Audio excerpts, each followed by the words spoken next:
Welcome to my channel physics 9.8 और मैं आमिर अंसारी, आपका अपना मास्टर, घर का मास्टर। इस वीडियो में बातें करने वाले हैं कुछ गलतियों की, कुछ एरर्स की। एरर्स क्या होती हैं, एरर्स कितने तरह की होती हैं एरर्स, और मैं आपको बता दूं कि हर इंसान गलतियों का बना है, तो हर मेजरमेंट में गलती है। ये बात अलग है कि वो एरर अलग अलग लेवल की हो सकती है। जैसे कि अगर कहीं पे आटा तुल रहा हो या अनाज तुल रहा हो या बड़ी बड़ी बोरियां तुल रही हो, तो 1-2 किलो का अगर इधर उधर हो जाए तो कोई बहुत फ़र्क नहीं पड़ता। ठीक है, वहीं जाके हम परचून की दुकान पे थोड़ी बहुत दाल लेने लगे, 1 किलो दाल, तो उसके अंदर 10-15 ग्राम की एरर इधर उधर हो जाती है, कोई दिक्कत नहीं, 10-15 ग्राम इधर उधर हो जाता है। वहीं सुनार की दुकान पे जाएं तो भाई 1 ग्राम भी बड़ा मायने रखता है। ठीक है, तो वहाँ पर भी एरर होती है, लेकिन वहाँ 0.001 मिलीग्राम की एरर इधर उधर होती है, तो कोई बहुत फ़र्क नहीं पड़ता। लेकिन एरर है, द पॉइंट इज एरर है। एरर को मिनिमाइज किया जा सकता है, लेकिन 100% ख़त्म नहीं किया जा सकता। क्या आपको ये बात मेरी समझ में आई? तो एरर को मिनिमाइज करने की कोशिशें की जा सकती हैं। जैसे कि मैं आपको ये बताऊं कि आपने किसी मेजरमेंट को किया इस 6 इंच वाले स्केल से, तो कुछ एरर आएगी डेफिनेटली। यार हमने लीस्ट काउंट पढ़ लिया, कुछ एरर आएगी। आपने कहा मुझे इससे कम एरर चाहिए, मैंने कहा यार इससे अच्छा इंस्ट्रूमेंट यूज़ कर लेते हैं, ये है वर्नियर कैलिपर। क्या है ये? Vernier caliper. दिखने वाला है खूबसूरत सा, जो बेजान सी चीज़ दिख रही है, इसे वर्नियर कैलिपर कहते हैं। इसके ऊपर भी हम बातें करेंगे। और उसके बाद ये जो खूबसूरत एक पंखा नुमा आपको कुछ दिख रहा है, ये है स्क्रू गॉज। इससे भी एरर होती है, लेकिन कम ऑर्डर की। उसके बाद एक और जो कोलंबस कंपस के जैसा ये दिख रहा है आपको, पी पी पी ये है स्फेरोमीटर। तो एरर इससे भी हो सकती है। तो मैं आपको ये कह रहा हूं कि एरर होना नॉर्मल बात है, लेकिन एरर को मिनिमाइज करना एक आर्ट है। तो अब हम उसको मिनिमाइज करना सीखेंगे। एरर को कैसे मिनिमाइज करते हैं, तो जल्दी से शुरू करते हैं। किसी करेक्शन के लिए डिस्क्रिप्शन पढ़ लें वीडियो शुरू करने से पहले, और जल्दी से कॉपी पेन निकालो, शुरू करते हैं।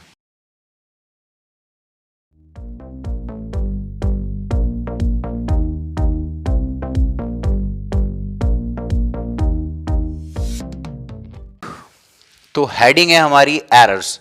एरर है क्या?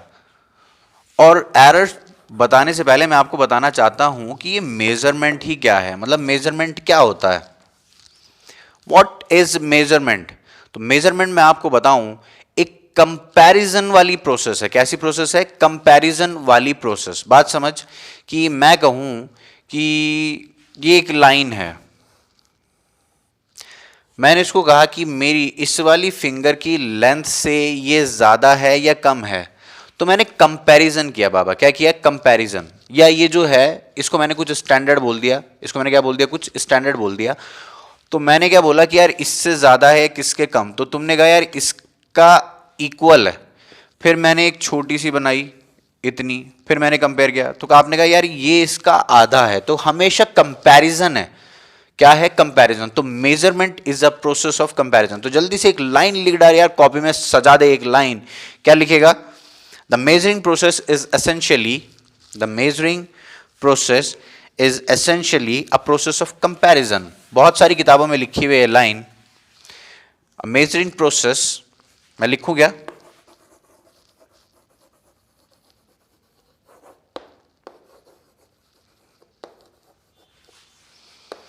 Is essentially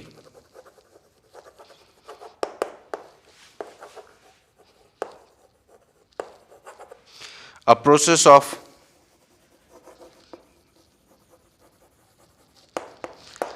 of comparison.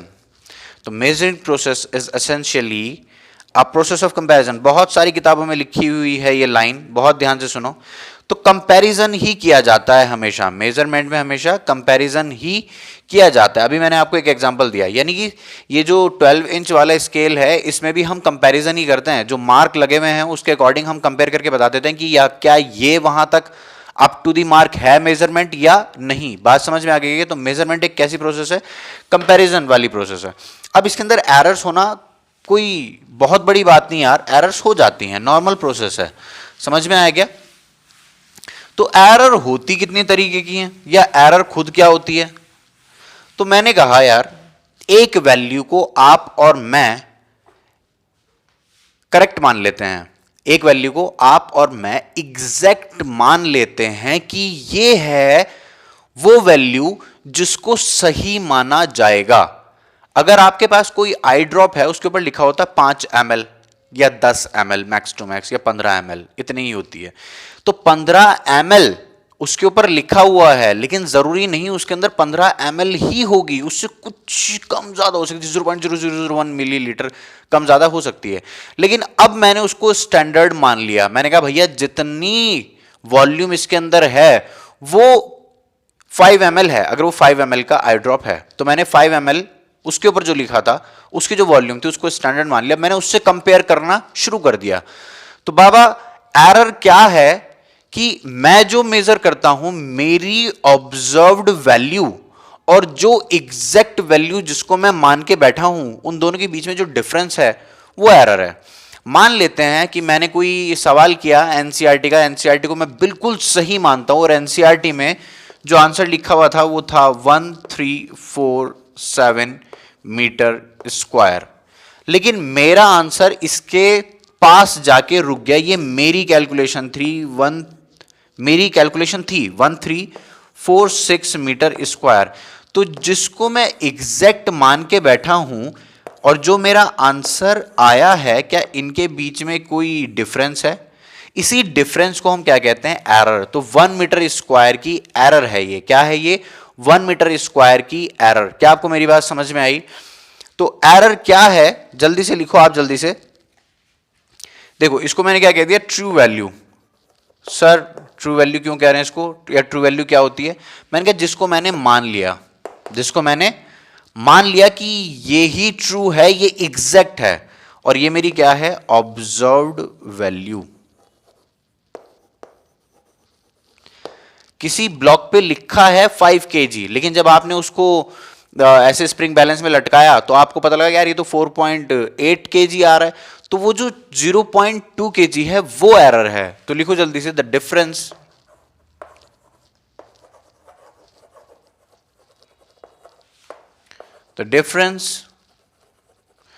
Between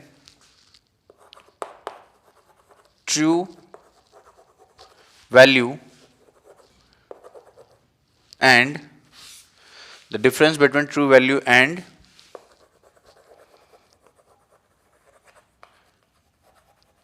measured value, the difference between the true value and measured value is called an error। यही है एरर। इस ट्रू वैल्यू पे भी अभी डिस्कशन करना बाकी है, हम करेंगे डिस्कशन कि ट्रू वैल्यू कैसे फाइंड आउट होती है, ये क्या होती है, कौन इसको फाइंड आउट करता है, या हम इसे एग्जैक्ट क्यों मान लेते हैं, वजह सब बताऊंगा। सब्र करो, चलते रहो। फिलहाल हमने एरर को देखा कि एक ट्रू वैल्यू होती है और एक होती है ऑब्जर्व्ड वैल्यू। एक होती है ट्रू वैल्यू और एक होती है ऑब्जर्व्ड वैल्यू। उन दोनों के बीच का जो डिफरेंस होता है उसी को हम क्या कह देते हैं? उसी को हम कह देते हैं एरर। तो ये एरर कितने तरह की होती है, बहुत ध्यान से सुनो। Types of error.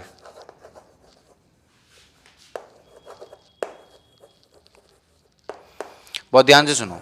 3 तरह की होती है। एक होती है सिस्टमैटिक, नाम सुनते रहो, एक एक को एक्सप्लेन किया जाएगा।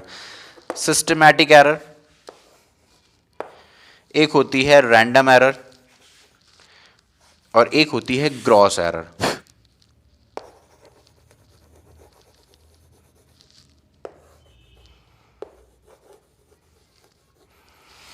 ग्रॉस एरर, रैंडम एरर और सिस्टमैटिक एरर। एक एक को उठाते हैं, एक्सप्लेन करते हैं। तो सबसे पहले मैं जो एक्सप्लेन करने जा रहा हूं वो है सिस्टमैटिक एरर। तो जल्दी से हेडिंग लिखो दूसरी, सिस्टमैटिक एरर। क्या हेडिंग लिखोगे? Systematic error. मैं आपको बता दूं बातों बातों में कि सिस्टमैटिक एरर क्या होती है। सिस्टमैटिक एरर वो होती है जिसकी वजह हमें पता हो। सिस्टमैटिक एरर कौन सी एरर होती है? जिसकी वजह हमें पता हो। रैंडम एरर वो एरर होती हैं जो अचानक से हो जाती हैं, जिसकी मुझे कोई खैरो खबर नहीं होती कि ये क्यों हो गई। अचानक रैंडम, नाम में ही संसार है। सिस्टमैटिक वो है जिनकी वजह मुझे पता हो कि क्यों। मैंने एग्जाम दिया, मेरे नंबर अच्छे नहीं आए। एक बार मेरी तबीयत खराब थी तो मैंने अपने आप को समझा लिया कि यार ये नंबर अच्छे इसलिए नहीं आए क्योंकि मेरी तबीयत खराब थी। तो ये वाली जो एरर हुई, इसकी वजह, इसका कॉज मुझे पता है, तो इसको मैं क्या कहूंगा, सिस्टमैटिक एरर। और दूसरी एरर वो थी, मैंने एग्जाम दिया, मेरे नंबर नहीं आए, मैंने बढ़िया से पढ़ के दिया, तो मुझे समझ में ही नहीं आ रहा कि एरर हुई क्यों। एग्जामिनर अच्छा नहीं था, उसका मूड अच्छा नहीं था, उसे बहुत ज्यादा आता था मेरे से, क्या दिक्कत हुई, तो रैंडम अचानक, समझ में आया क्या, जिसका कॉज अननोन है, जिसका कॉज क्या है, अननोन। बात समझ में आ गई क्या? चल जल्दी से हेडिंग बना, सिस्टमैटिक एरर। तो देखो बाबा, सिस्टमैटिक एरर, जैसा कि मैं आपको कह रहा था कि ये वो एरर्स हैं जिनका कॉज पता है यार, जिनका कॉज पता है। तो बहुत ध्यान से सुन, ऐसी कौन कौन सी चीजें हैं जिनका तुझे पता है और उनकी वजह से गलतियां हो रही हैं। सबसे पहली बात कि यार तुझे पता है कि जो इंस्ट्रूमेंट मैं यूज कर रहा हूं वो उसी में एरर है, मतलब वही है जो कल्प्रिट है, उसी की वजह से एरर आ रही है। मतलब कोई भी नहीं खड़ा है वेइंग मशीन पे, तब भी वो 0.5 केजी दिखाई पड़ी है। भाई कोई नहीं खड़ा है यार, 0 केजी दिखाना चाहिए, वो 0.5 केजी दिखा के बैठी है, कुछ भी ना, कुछ भी नहीं है उसके ऊपर। जब कोई खड़ा होता है उसके ऊपर, तो भैया उसकी रीडिंग 0.5 केजी ज़्यादा ही आती है। तो ये एरर जो आ रही है, ये तुझे पता है कि किसकी वजह से आ रही है। मान ले कि वो 2 केजी एक्स्ट्रा दिखाती है हमेशा हमेशा, तो तुझे पता लग गया कि हमेशा जो एरर आ रही है, मैं बाहर जाके किसी प्रोफेशनल के, अपने किसी डाइट्रिशियन पे वहाँ जाके जब अपना वेट करता हूँ, तो मुझे कुछ और रीडिंग मिलती है। घर पे आके अपनी वेइंग मशीन से मेजर करता हूँ तो कुछ और रीडिंग मिलती है। तो मुझे पता लग गया कि यार इसके अंदर जो 2 केजी की एरर है, वो इसी की है, इस मशीन की एरर है। जो परचून की दुकान पे कुछ वेइंग मशीन रखी है, वो 10 मिलीग्राम ऐसी दिखाई पड़ी है, कुछ भी नहीं तोल रहा उसमें, तो अब भी तो 10 मिलीग्राम दिखाई पड़ी है, भाई एरर है। तो अब जब भी उसे 1 केजी तोलना है, तो 1 केजी प्लस 15 ग्राम की रीडिंग पे जाके रुकना होगा, तब जाके वो 1 केजी एग्जैक्ट हुआ। बात समझ में आ गई? तो एरर क्यों आ रही है? मशीन की एरर। तो मैंने इसको क्या लिख दिया, इंस्ट्रूमेंटेशनल एरर। जो इंस्ट्रूमेंट की वजह से ही एरर होती है, उसे मैं क्या कह देता हूं, इंस्ट्रूमेंटेशनल एरर। ये हेडिंग्स बहुत इंपॉर्टेंट है, अंदर तो कुछ भी लिख दे, बस ये हेडिंग लिख के आएगा, नंबर मिलेंगे। बात समझ आ गई क्या? ये वाला लेक्चर मेनली एकेडमिक्स के लिए है, लेकिन नॉलेज पॉइंट ऑफ व्यू से बहुत इंपॉर्टेंट है। अगर तुझे वीडियो स्लो लग रही हो, 1.5 की स्पीड से देख, 1.75 की स्पीड से देख, स्किप मत करना, इंपॉर्टेंट है। दूसरा है हमारी एक्सपेरिमेंटल टेक्निक। मान ले कि जिस टेक्निक से तू अपने मेजरमेंट कर रहा है, उस टेक्निक में ही प्रॉब्लम हो, है ना। कोई कहता है कि भाई सीधे खड़े हो, तू झुक के जब अपना वेट मेजर ऐसे कर रहा है तो कुछ और रीडिंग आ रही है, तो ऐसे सीधे खड़े रह के अपना वेट मेजर करना है। तो राइट टेक्निक से एक्सपेरिमेंट किया जाए। बात समझे? तूने कुछ एक्सपेरिमेंट्स किए होंगे 10th क्लास में भी, तो जो रीडिंग्स, जिस तरीके से जो प्रोसीजर है, उसी को फॉलो करो। तो राइट टेक्निक से अगर आप काम करोगे तो ही सही रिजल्ट आएगा। तो एक्सपेरिमेंटल टेक्निक में प्रॉब्लम हो सकती है, आपकी टेक्निक अलग है, दूसरे की टेक्निक अलग है, उससे आंसर सही आ रहे हैं, आपकी टेक्निक से आंसर थोड़े से गलत आ रहे हैं। तो जरूरत है कि आपको अपनी एक्सपेरिमेंटल टेक्निक को सही करना पड़ेगा। बात समझ में आ गई क्या?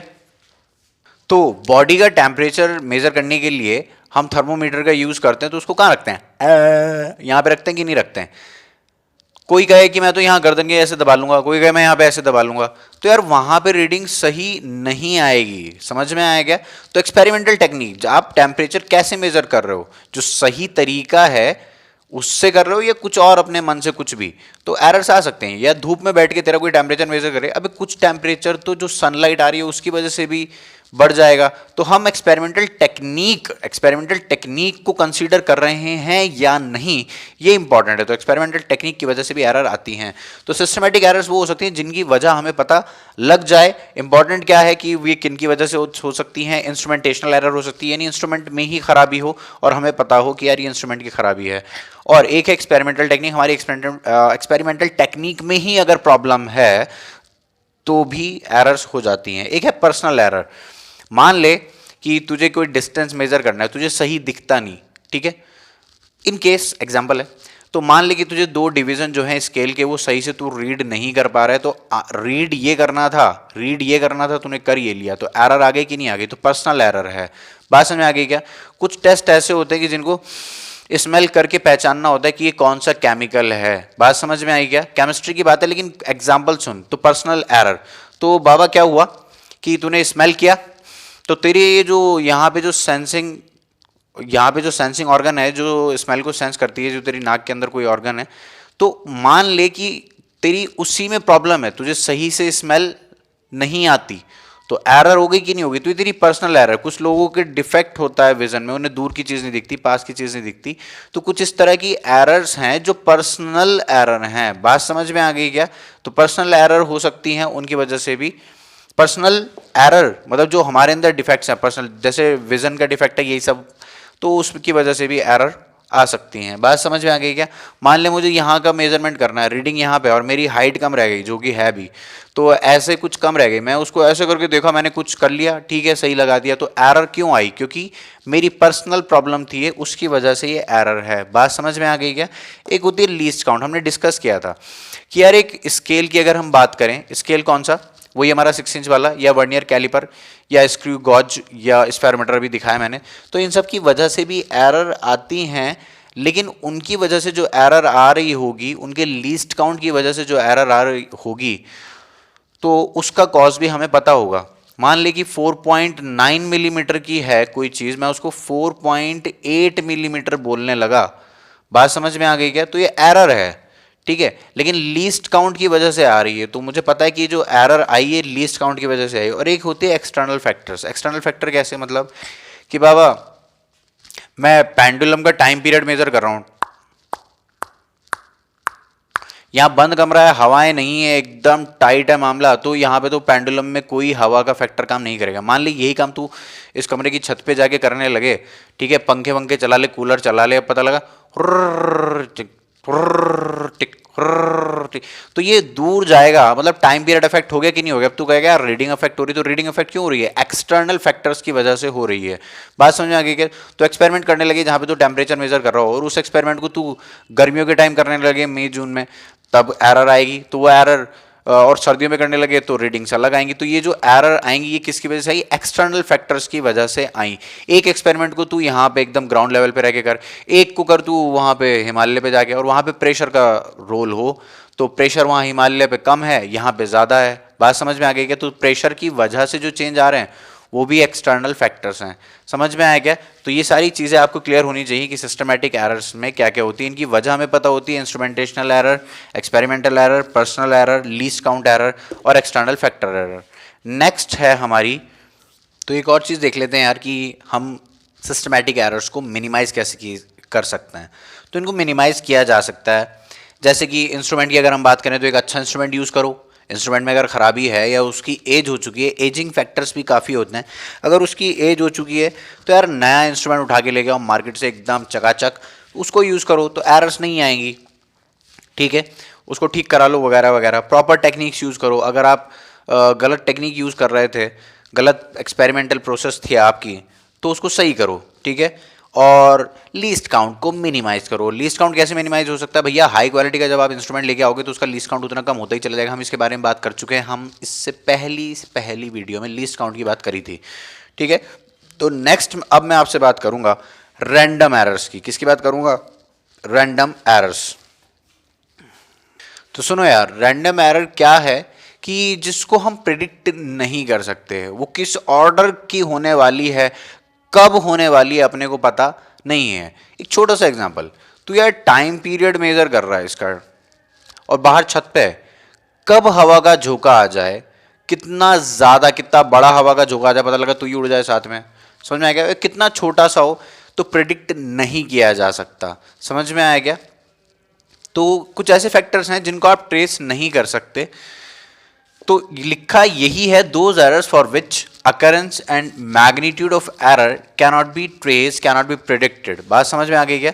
तो हम बता नहीं सकते, ठीक है, हम बस इनको मिनिमाइज कर सकते हैं। समझ में आया? ये कब होंगे, किस ऑर्डर के होंगे, ये वाले एरर जो है रैंडम एरर, हम नहीं कह सकते, ठीक है।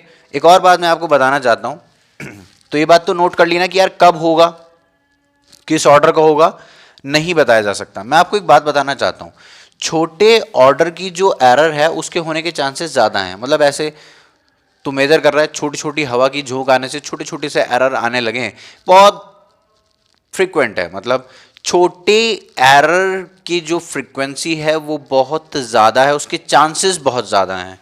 तो प्रोबेबिलिटी का एक कर्व है जिसको हम कहते हैं गॉसियन डिस्ट्रीब्यूशन। तो इस एक्सिस पे मैंने लिखी एरर, और यहां पे क्या है, फ्रीक्वेंसी। तो जो छोटे यहां इसका मतलब है जीरो एरर, इसका मतलब है पॉजिटिव में एरर, इसका मतलब है नेगेटिव में error. Sir error positive negative, मैंने कहा हाँ होती है, अभी बात करते हैं। तो मैं बताना चाहता हूं कि छोटी एरर होने के चांसेस ज्यादा हैं। छोटी एरर जो यहां जीरो के आसपास जो छोटी छोटी सी एरर होंगी उनके होने के चांसेस बहुत ज्यादा हैं, और जो बड़े मैग्नीट्यूड के एरर हैं उनके चांसेस कम होते जा रहे हैं। मतलब इतना तेज हवा का झोंका है कि तू भी उड़ जाए, ऐसा तो नहीं होगा, इसके चांसेस बहुत कम हैं। बात समझ में आई क्या? तो छोटे मैग्नीट्यूड के एरर के चांसेस ज्यादा हैं, तो इसको हम कहते हैं चांस, बाय चांस भी होती हैं ये, समझ में आएगा? तो इसको हम कहते हैं गॉसियन डिस्ट्रीब्यूशन। क्या कहते हैं हम इसको? Gaussian distribution. और इसको एक और नाम दिया गया है, इसको हम चांस एरर भी कहते हैं। और ये कौन सा डिस्ट्रीब्यूशन है?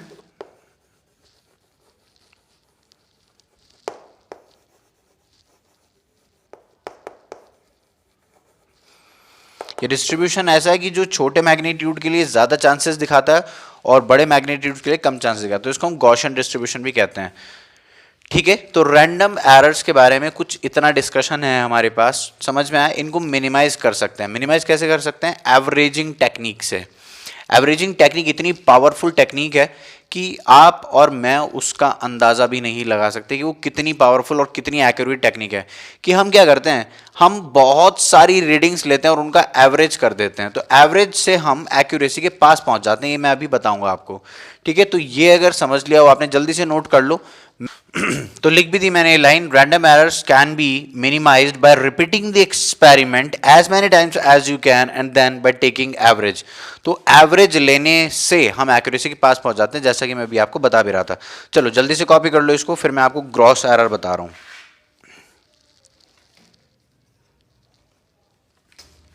ये है वो एरर जो तेरे मेरे जैसे बच्चे करते हैं। कौन सी एरर है? केयरलेसनेस। चिल हो के एक्सपेरिमेंट करना, मजे से, कोई दिक्कत ही नहीं यार, जो दिल में आया यार लिख दे यार, सही लगा ले यार। तो केयरलेसनेस की वजह से, समझ में आएगा? तो केयरलेसनेस, आपने ये पता लगा कि यार जी की वैल्यू 9.8 होती है, अरे 10 ले ले यार, सही लगा ले यार, कोई दिक्कत नहीं है। तो 9.8 कब तक यूज करेंगे? 10 लगा दे। तो ये जो 0.2 मीटर पर सेकंड स्क्वायर की एरर है, ये जो जनरेट करती है उसे कहते हैं ग्रॉस एरर। तो क्या बोलूं मैं इसको? Which arises due to carelessness of observer. Carelessness of observer.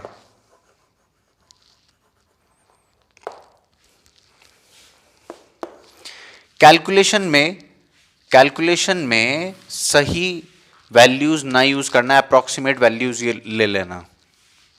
बात समझ में आ गई क्या? कॉज क्या क्या है इसके?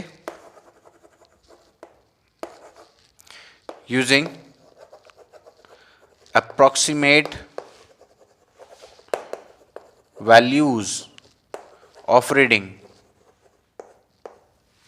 मतलब आ रही है 12.785, लेकिन तूने क्या लिख दिया? 12.7 ही लेके काम कर लिया। बात समझ आ गई? क्योंकि तुझे कैलकुलेशन आसान करनी थी ऑफ रीडिंग्स। ठीक है, using approximate values of readings. दूसरा,